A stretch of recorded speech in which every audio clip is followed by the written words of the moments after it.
Summary of Bad Feminist by Roxane Gay. Introduction. Today's society is riddled with music, television, and movies that damage the representations of women. We have singers like Robin Thicke, who know we want it, and rappers like Jay-Z, who use the word bitch like it's punctuation. In movies, we often follow the stories of men. When women are involved, they're typically sidekicks or romantic interests. Rarely are women the center of attention. So what do? How do we bring attention to these issues?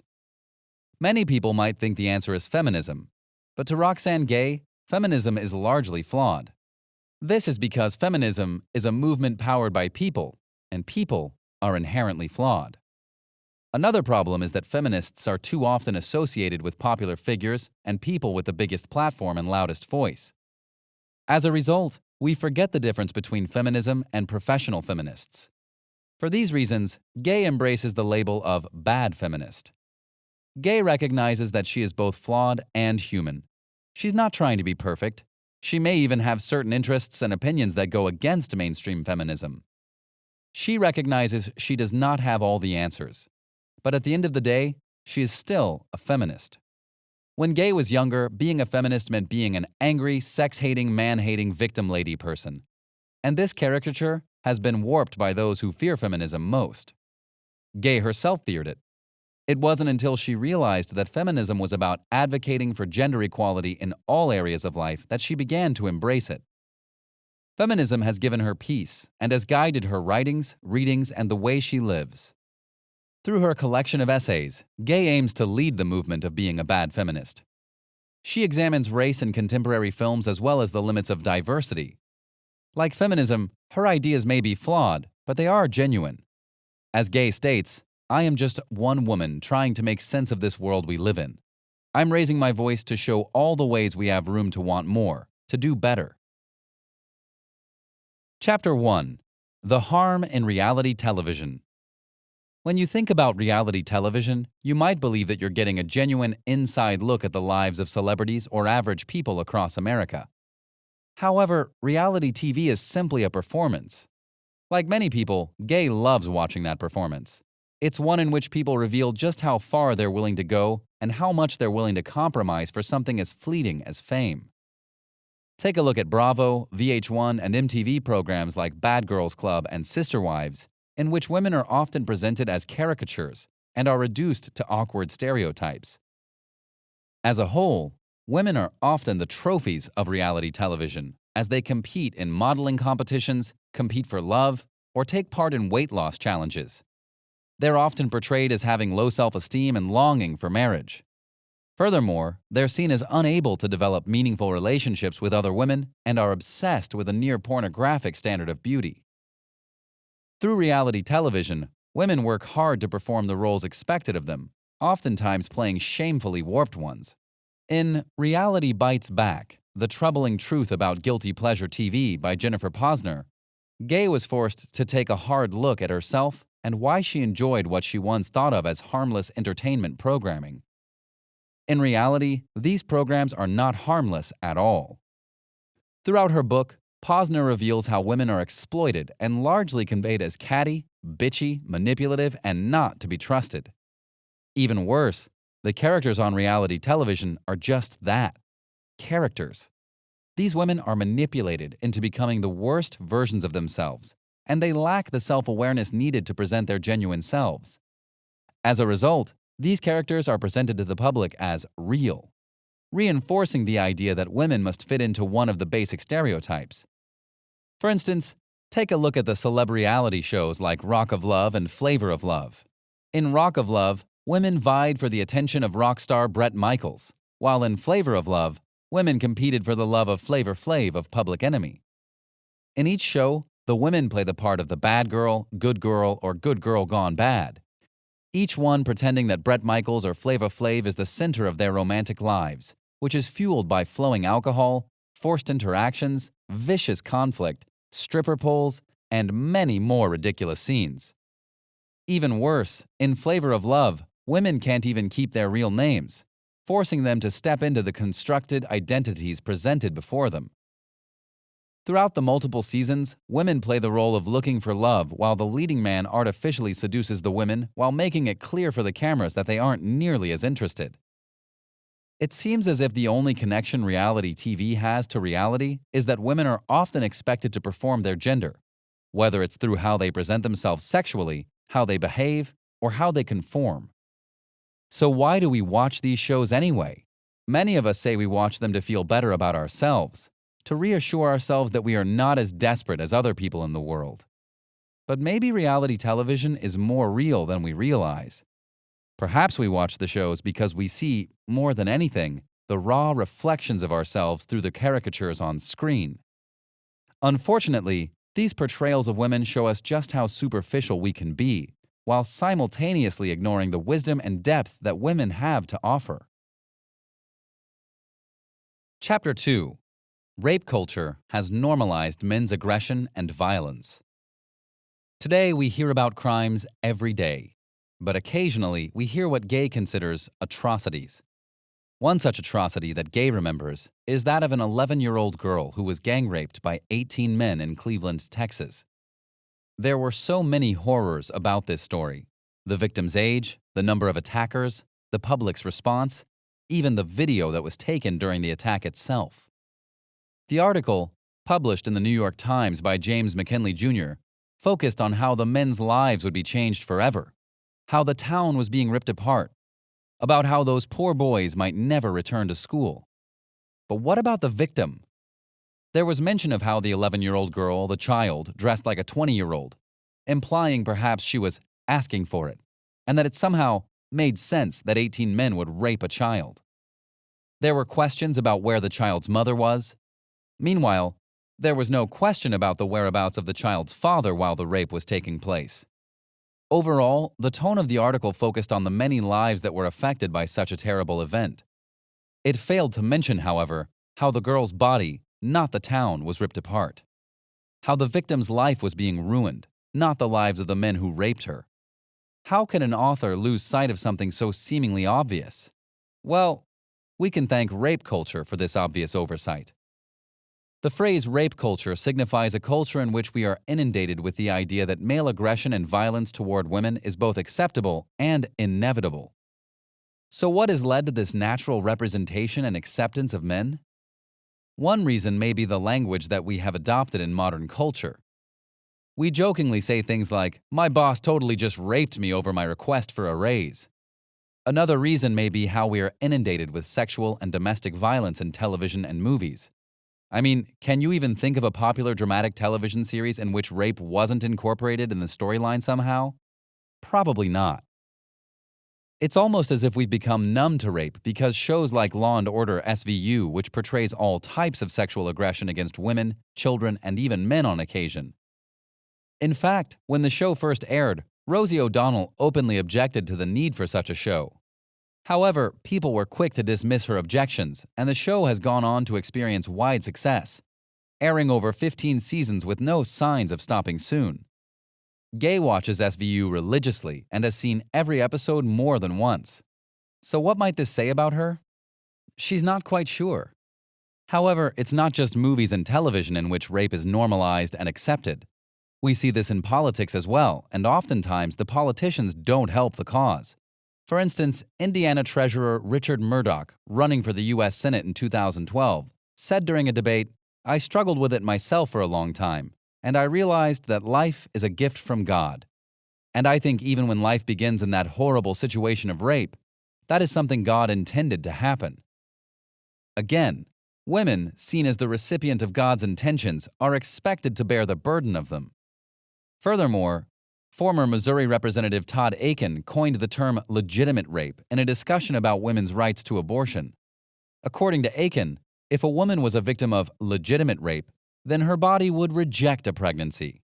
Of course, this is scientifically impossible. Instead, it's important to know that there is no such thing as illegitimate rape. While we're at it, there's also no such thing as honest rape, emergency rape, or even girls who rape so easy, as said by many other politicians in the past. Luckily, none of these people are in positions of power anymore. Chapter 3. Hollywood's obsession with the magical Negro. If you live in modern society, you will likely know the story of The Help. The novel-turned-movie is aimed to be an inspirational, charming, and heartwarming story depicting life in a racially segregated town in Mississippi. Of course, it can be all of these things if you enjoy the condescending and racist depictions of black people. As the movie enjoyed widespread success, the book topped the Amazon bestseller list. However, the story did nothing to help solve the problem of racial inequality. Set in the 1960s, The Help showcases certain Hollywood stereotypes like the magical Negro. The magical Negro is the black character who helps the protagonist in some way, usually by imparting wisdom the protagonist needs to move forward. Matthew Huey states, "The magical Negro has become a stock character that often appears as a lower-class, uneducated black person who possesses supernatural or magical powers.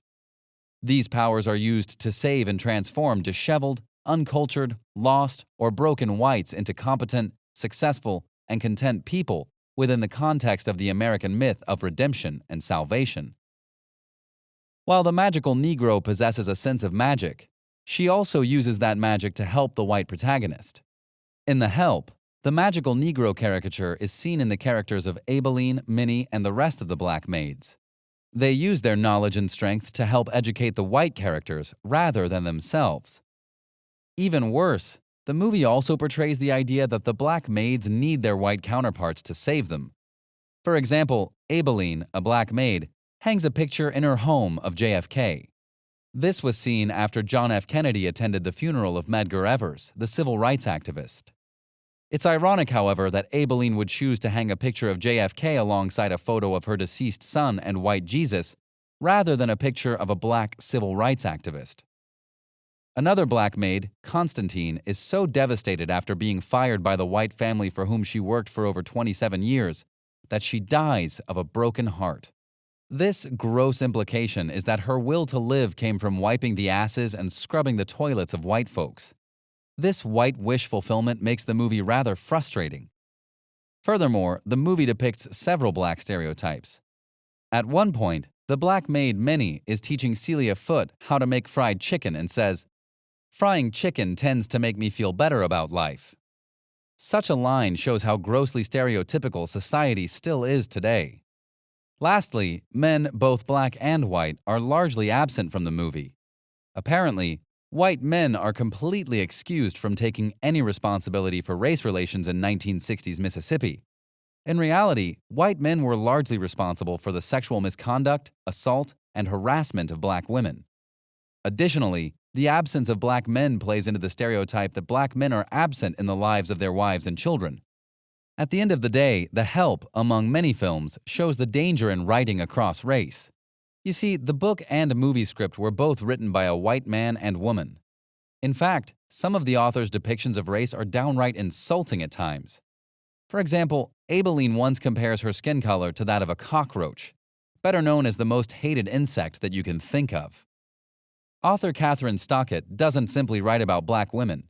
Instead, she caricatures black women, finding small bits of truth and genuine experience and distorting them to repulsive effect. Chapter 4. How Respectability Politics Won't End the Fight Against Racism. Today, there are many rules that black people must follow. You see, when a black person behaves in a way that doesn't fit the cultural ideal of how a black person should behave, then his or her authenticity of being black is immediately questioned. As Gay states, we should be black, but not too black, neither too ratchet nor too bougie. In other words, there are unspoken rules of how a black person should think and behave, and these rules are ever-changing. Of course, we do this for all people in society. Men shouldn't cry. Feminists don't shave their legs. Southerners are racist. However, black people are often held to a particularly unreasonable standard. Even prominent figures and celebrities are guilty of perpetuating stereotypes of how particular people should behave. For example, in an op-ed for the New York Post, Bill Cosby identifies apathy as one of the black community's biggest problems.